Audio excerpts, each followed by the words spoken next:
আসসালামু আলাইকুম। প্রিয় দর্শক, অন্য মঞ্চের আলাপচারিতায় আপনাদের সকলকে আমন্ত্রণ জানাচ্ছি। বাংলাদেশের পোশাক ও বস্ত্র শিল্প নিয়ে আজ কিছু আলোচনা করব। আপনারা জানেন যে 1 ফেব্রুয়ারি থেকে কারখানা বন্ধের ঘোষণা দিয়েছে বাংলাদেশ টেক্সটাইল মিলস অ্যাসোসিয়েশন বা বিটিএমএ। এই ঘোষণাটি কোনো সাধারণ লকডাউন নয়, বরং শিল্পের গভীরে ব্যাপক সংকট এবং অমীমাংসিত কিছু দাবির ফল। ইউনূস সরকার এই ঘোষণাকে আদৌ গুরুত্ব দিয়ে দেখছে এমন কোনো খবর নেই। এর অর্থ সরকার বিষয়টি আদৌ আমল দিচ্ছে না।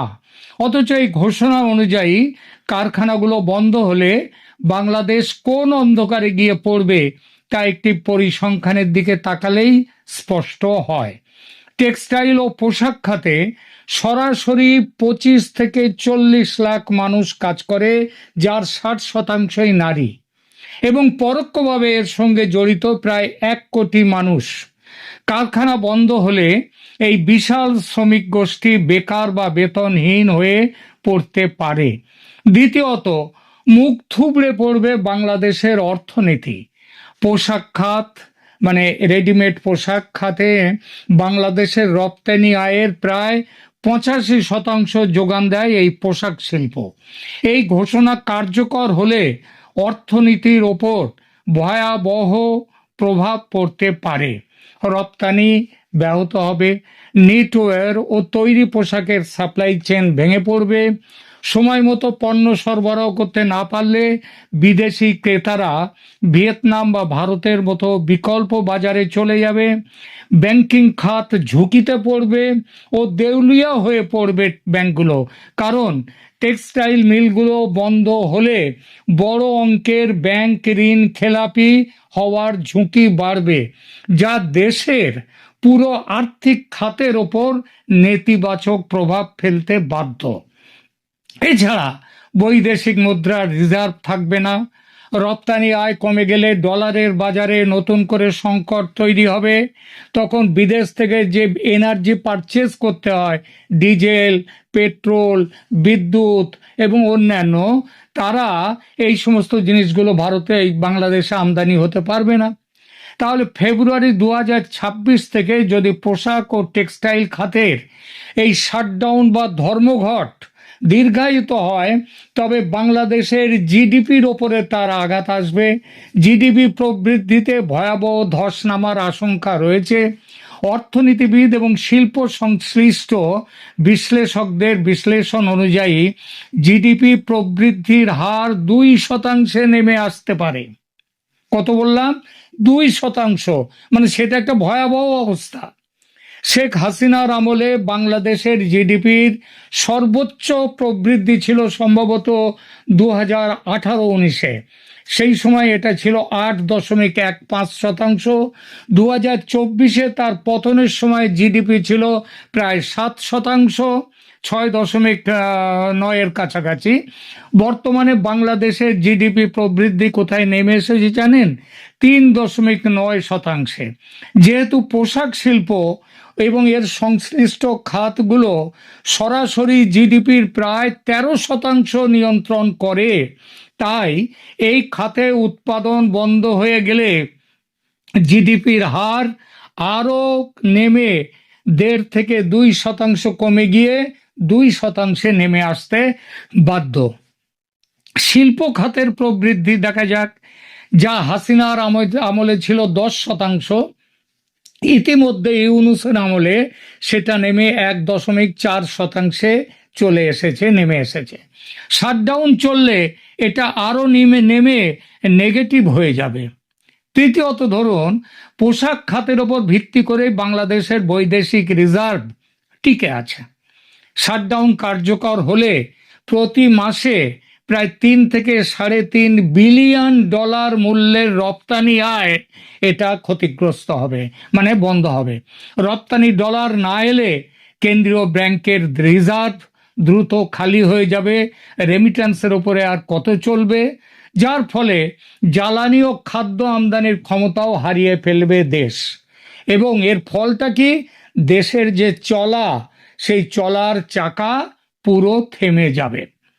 টেক্সটাইল মিলগুলো বন্ধ থাকলে তারা ব্যাংকের ঋণ শোধ করতে পারবে না, এটা তো জানা কথাই। বর্তমানে ব্যাংকিং খাতে খেলাপি ঋণ অর্থাৎ নন পারফর্মিং অ্যাসেট, যে অ্যাসেট ফেরত আসছে না, সেই অ্যাসেটের হার কত জানেন? 35%। যা মানে এই উপমহাদেশ কেন পৃথিবীতে সব থেকে বেশি ঋণ খেলাপির দেশগুলোর অন্যতম এখন বাংলাদেশ। টেক্সটাইল খাতের 12 থেকে 15 হাজার কোটি টাকা ঋণ যদি খেলাপি হয়, তবে দেশের বেশ কিছু ব্যাংক দেউলিয়া হয়ে যাবে। এটা পুরো অর্থনীতিতে একটা চেন রিয়াকশন তৈরি করবে এবং জিডিপির প্রবৃদ্ধি পজিটিভ হওয়া তো দূরের কথা, দীর্ঘমেয়াদে নেগেটিভ করে দেবে। কারখানা বন্ধ হওয়া মানে প্রায় 25 থেকে 44 লাখ শ্রমিকের আয় বন্ধ হওয়া।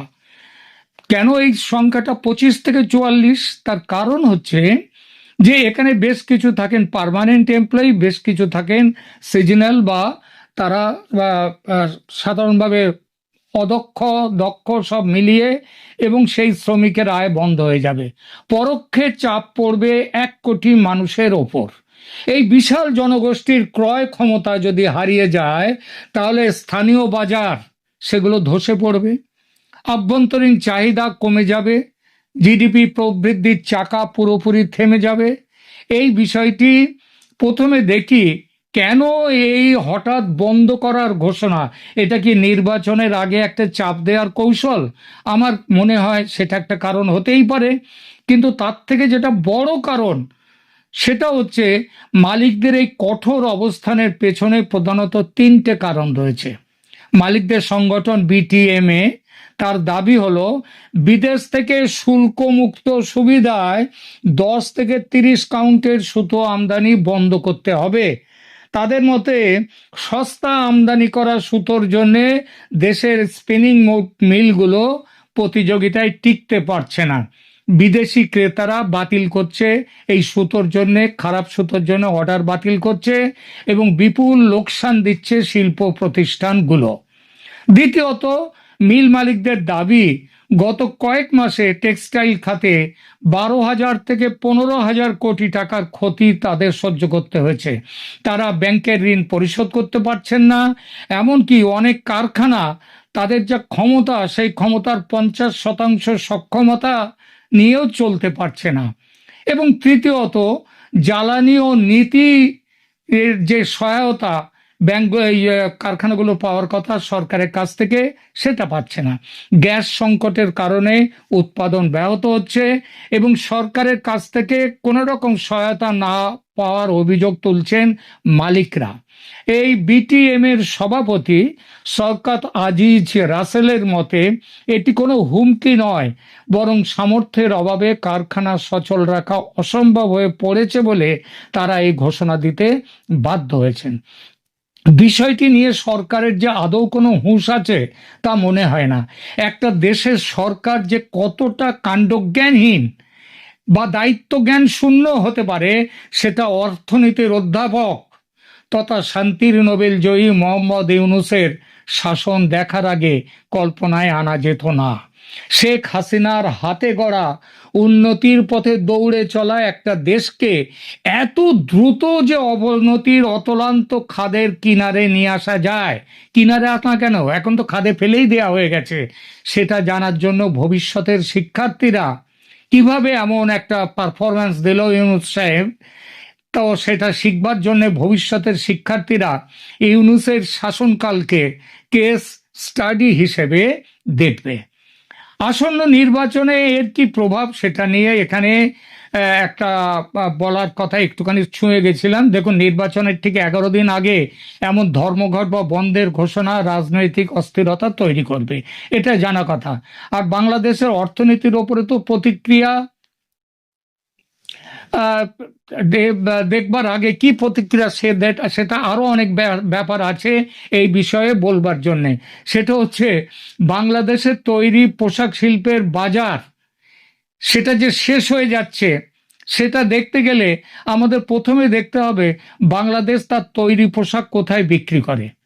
আমেরিকায় 20% ট্যারিফ দেয়, আর অন্যান্য দেশের ক্ষেত্রে এর পরিমাণটা কত? দেখুন, 2024-25 অর্থ বছরের হিসাব অনুযায়ী বাংলাদেশ প্রায় 39.35, মানে প্রায় ধরুন 39 বিলিয়ন মার্কিন ডলার মূল্যের তৈরি পোশাক বিদেশে রপ্তানি করেছে। বাংলাদেশে পোশাকের সবচেয়ে বড় ক্রেতা কারা জানেন? আমেরিকা নয়, যদিও আমেরিকার জন্য তো সব রকমের গল্প হচ্ছে, বা এত আলোচনা, এত চুক্তি ইত্যাদি। সব থেকে বড় বাংলাদেশ পোশাকের বড় বা ক্রেতা হলো ইউরোপিয়ান ইউনিয়ন। গত বছর রপ্তানি হয়েছিল ইউরোপিয়ান ইউনিয়নে 19.37 বিলিয়ন ডলার, যা ছিল মোট পোশাক রপ্তানির বাংলাদেশের 50%-এর ওপরে, 50.34%। দ্বিতীয় স্থানে ছিল যুক্তরাষ্ট্র, তাদের মোট পোশাক রপ্তানির মূল্য ছিল 7.20 বিলিয়ন ডলার, যা মোট রপ্তানির 18.72%। তৃতীয় স্থানে যুক্তরাজ্য, ব্রিটেন, তাদের ওখানে রপ্তানির মূল্য ছিল 4.30 বিলিয়ন ডলার, যা মোট রপ্তানির প্রায় 11.25%। এছাড়া আরো অপ্রচলিত বাজার কিছু আছে, যেমন তাদের মধ্যে রয়েছে কানাডা আছে, জাপান আছে, অস্ট্রেলিয়া আছে, ভারত, দক্ষিণ কোরিয়া। এরাও কিছু কিছু পরিমাণে কিনে থাকে বাংলাদেশ থেকে তৈরি পোশাক। আমেরিকার সঙ্গে শুল্ক হার নিয়ে ইউনূস সাহেব, খলিলুর রহমানদের বৈঠকের শেষ নেই। শুল্ক 37 থেকে 20% নামাতে প্রকাশ্য চুক্তি, গোপন চুক্তি করে দেশকে মোটামুটি বিক্রি করে দেয়া হয়েছে আমেরিকার কাছে, এটা আপনারা জানেন। সবচেয়ে বড় কথা, শুল্কের ব্যাপারে আসল পরিস্থিতি লুকিয়ে রাখা হচ্ছে। কিরকম ভাবে জানেন? বাংলাদেশ স্বল্পোন্নত দেশ হিসেবে অধিকাংশ দেশে শুল্কমুক্ত সুবিধা পেলেও যুক্তরাষ্ট্রের ক্ষেত্রে পরিস্থিতি কিন্তু আলাদা। যুক্তরাষ্ট্রে আগে থেকেই বাংলাদেশি পোশাকের ওপর গড়ে প্রায় 15.5% সাধারণ শুল্ক কার্যকর ছিল। সেটা কিন্তু ওঠেনি। সম্প্রতি ট্রাম্প প্রশাসনের নতুন নীতি অনুযায়ী এর সাথে আরো 20% পাল্টা শুল্ক বা রেসিপ্রোকাল ট্যারিফ যুক্ত হয়েছে। তাহলে মোট শুল্ক কত দাঁড়ালো? বর্তমানে যুক্তরাষ্ট্রে পণ্য পাঠাতে মোট 35.5 থেকে 36.5% শুল্ক দিতে হচ্ছে। যদি একটু ব্যতিক্রম আছে, যদি কোনো পোশাকে অন্তত 20% আমেরিকার তুলো ব্যবহার করা হয়, তবে সেই পণ্যের ওপর এই বাড়তি 20% শুল্ক কার্যকর হবে না। বোঝা গেল? কিন্তু এত আলোচনা, চুক্তি ফুক্তি করে বাংলাদেশের ফায়দা কতটুকু হলো? একটু আগে যে পরিসংখ্যান দিলাম, সেখানে বোঝা গেল যে বাংলাদেশের তৈরি পোশাক রপ্তানির মাত্র 18% বা $7 বিলিয়ন যায় আমেরিকায়, অথচ তার প্রায় 3 গুণ 51% পোশাক রপ্তানি হয় ইউরোপীয় ইউনিয়নের দেশগুলোতে। প্রায় 12% পোশাক যায় ইংল্যান্ডে, ট্যারিফ সেখানে 0। কানাডা ও অস্ট্রেলিয়াতে বাংলাদেশি পোশাক যায়, সেখানে ট্যারিফ 0। এই সব দেশের বাজার ধরে রাখার জন্য ইউনূস সরকারের কোনো নজর আছে কি? দেখেছেন এ পর্যন্ত? না। আর এই নজর না থাকার পরিণাম কি হতে চলেছে, সেই প্রসঙ্গে এবার দুটো কথা বলি। দেখুন, ইউরোপীয় ইউনিয়ন এবং যুক্তরাজ্য, বাংলাদেশ এই দেশগুলোতে এভরিথিং বাট আর্মস এই সুবিধের আওতায় বর্তমানে 0% শুল্কে পণ্য রপ্তানি করে। তবে 2026 সালে বাংলাদেশ এলডিসি থেকে উত্তরণ করলে এই সুবিধা সরাসরি আর থাকবে না। তখন জিএসপি প্লাস সুবিধার জন্য আবেদন করতে হবে এবং তার জন্য শুল্ক দিতে হবে। কানাডা ও অস্ট্রেলিয়ায় এই শুল্ক এখন বর্তমানে শুল্কমুক্ত, কোটামুক্ত প্রবেশ অধিকার আছে। কিন্তু এরপরে বাংলাদেশ যখন এলডিসি মানে লো ডেভেলপড কান্ট্রি থেকে ওপরে উঠবে, 2026 সালে বিশ্ব ব্যাংকের হিসাব অনুযায়ী বাংলাদেশের এলডিসি হওয়ার কথা। এটা শেখ হাসিনার আমলের হিসাব। তো সেই অনুযায়ী যে এলডিসি থেকে উপরে উঠবে, সাথে সাথেই তারা শুল্ক আরোপ করবে। যুক্তরাষ্ট্র শুধু বাংলাদেশের মানে বর্তমান যে চ্যালেঞ্জটা তার মানে হয়ে গেল, সেটা হচ্ছে আমেরিকায় শুল্ক বৃদ্ধি পাওয়ায় বাংলাদেশি পণ্যের দাম সেখানে বেড়ে যাচ্ছে, ফলে ক্রেতারা কম দামি বিকল্প খুঁজছে। অন্যদিকে 1 ফেব্রুয়ারি থেকে যদি দেশের অভ্যন্তরীণ মিলগুলো বন্ধ হয়ে যায়, তবে কাঁচামালের সংকটে পড়ে রপ্তানি আদেশগুলো সময় মতো পূরণ করা অসম্ভব হয়ে পড়বে। এর ফলে ইউরোপ বা আমেরিকার বাজারে বাংলাদেশ তার দীর্ঘদিনের অবস্থান হারাবে। এলডিসি উত্তরণের পর মানে ভারত থেকে ইউরোপীয় ইউনিয়নে কত পরিমাণ তৈরি পোশাক, ভারত থেকে ইউরোপীয় ইউনিয়নে কত পরিমাণ তৈরি পোশাক রপ্তানি হয়েছে 2024-25 সালে, একটু ভারতের সাথে তুলনায় আসছি। কেন আসছি এরপরে বলছি। ভারতের ওপর ইউরোপীয় ইউনিয়নের এই শিল্পের ট্যারিফ কত? বাংলাদেশ যেখানে মানে শূন্য ট্যারিফ, সেখানে ভারতকে কিন্তু ট্যারিফ দিতে হয়। ইউরোপীয় ইউনিয়নের সঙ্গে ভারতের বাণিজ্য সমঝোতা, যেটাকে মাদার অফ অল ডিলস বলা হচ্ছে, এই শুল্ক কত হবে? বাংলাদেশের ওপর এর কি প্রভাব পড়বে? আপনারা শুনেছেন যে ইউরোপীয় ইউনিয়নের কর্তা ব্যক্তিরা এই মুহূর্তে ভারত সফরে আছেন। গতকাল দিল্লিতে প্রজাতন্ত্র দিবসের অনুষ্ঠানে প্রধান অতিথি হয়েছিলেন তারা। তাদের সঙ্গে ভারতের বাণিজ্য চুক্তি প্রায় সম্পূর্ণ। এই চুক্তিকে বলা হচ্ছে মাদার অফ অল ডিলস। এই চুক্তির মধ্যে আছে তৈরি পোশাক শিল্প। 2024-25 অর্থ বছরে ভারত থেকে ইউরোপীয় ইউনিয়নে তৈরি পোশাক রপ্তানি হয়েছিল প্রায় 6 বিলিয়ন মার্কিন ডলার। যদিও ভারত বিশ্বের অন্যতম বড় পোশাক তৈরির এবং রপ্তানিকারক, তবে ইউরোপের বাজারে ভারতের অবস্থান বাংলাদেশের অনেক নিচে। বাংলাদেশের প্রায় 19.5 বিলিয়ন ডলার আর ভারতের 6 বিলিয়ন ডলার। ভারতের পোশাক রপ্তানির প্রায় 30-32% যায় ইউরোপীয় ইউনিয়নের দেশগুলোতে, অর্থাৎ ভারতের পোশাক রপ্তানির পরিমাণও বাংলাদেশের তুলনায় অনেক কম। বর্তমানে ভারত ইউতে পণ্য রপ্তানির ক্ষেত্রে কোনো বিশেষ শুল্ক মুক্ত সুবিধে যেটা বাংলাদেশ পায়, সেটা কিন্তু ভারত পায় না। ভারত থেকে ইউরোপিয়ান ইউনিয়নের তৈরি পোশাক রপ্তানির ওপর গড়ে 9.6 থেকে 12% সেখানে ইম্পোর্ট ট্যারিফ সেখানে কার্যকর রয়েছে। এই একই জিনিস ছিল ইংল্যান্ড ও ব্রিটেনের ক্ষেত্রেও। শুল্কের এই হারের কারণেই, অর্থাৎ বাংলাদেশে কোনো শুল্ক নেই, ভারতের শুল্কটা পড়ছে। এই হারের জন্যেই, এই শুল্ক হারের জন্য ভারত বাংলাদেশের তুলনায় ইউরোপের বাজারে প্রতিযোগিতায় পিছিয়ে থাকে, কারণ ইউরোপে বাংলাদেশের পোশাক জিরো ট্যারিফ। কিন্তু ভারত এবং ইউরোপীয় ইউনিয়ন বর্তমানে একটি ব্যাপক ভিত্তিক মুক্ত বাণিজ্য চুক্তি বা ফ্রি ট্রেড এগ্রিমেন্ট সই করতে চলেছে, যেটা ইংল্যান্ডের সাথে ব্রিটেনের সাথে আগেই করে ফেলেছে ভারত।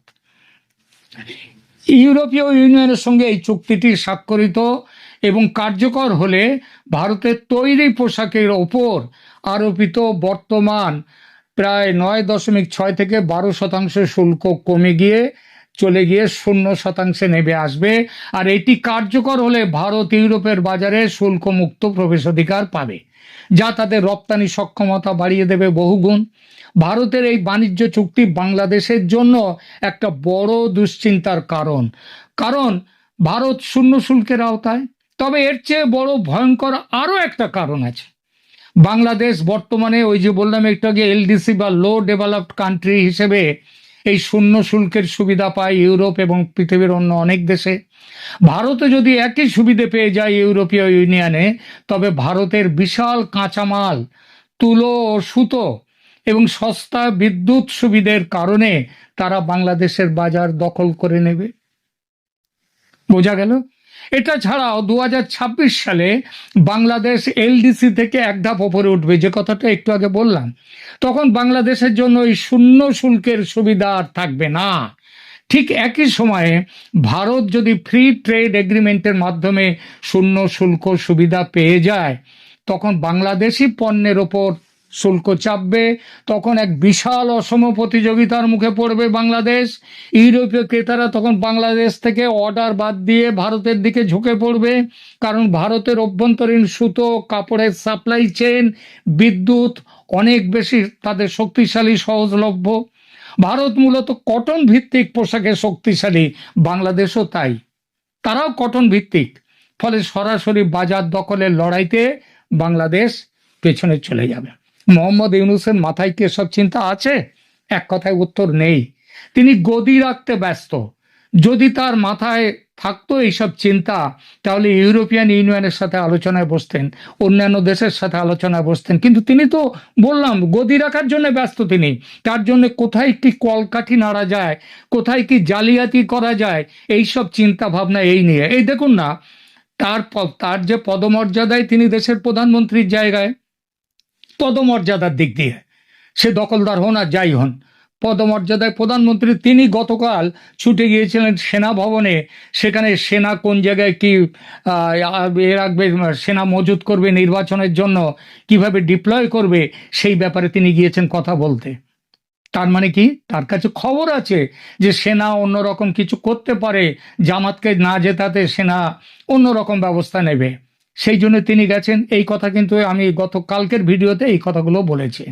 তিনি যদি দেশের কথা ভাবতেন মোহাম্মদ ইউনূস, তবে গদি বাঁচাবার জন্য আমেরিকাকে তেল না দিয়ে ইউরোপীয় ইউনিয়নের সঙ্গে আলোচনায় বসতেন, কানাডার সঙ্গে বসতেন, ইংল্যান্ডের সঙ্গে বসতেন, মানে গ্রেট ব্রিটেনের সাথে, অস্ট্রেলিয়ার সাথে বসতেন।